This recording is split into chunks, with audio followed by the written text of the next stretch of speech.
wygrali, także na pewno się przydadzą. Dziękujemy bardzo. Dziękujemy za wszystkie prezenty.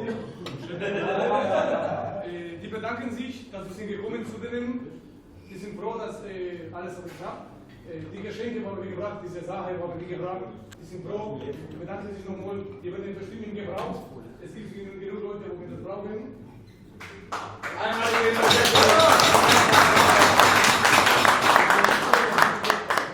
I tu mamy jeszcze jeden taki prezent. Lauter!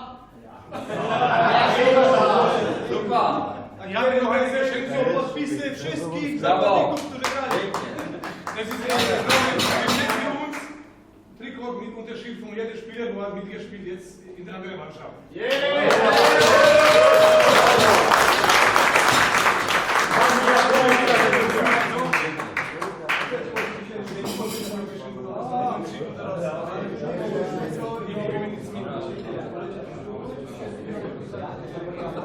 Wir können die Glas runter und uns auch unterschreiben und irgendwo bei uns. Nee, wir unterschreiben das nicht, das ist so.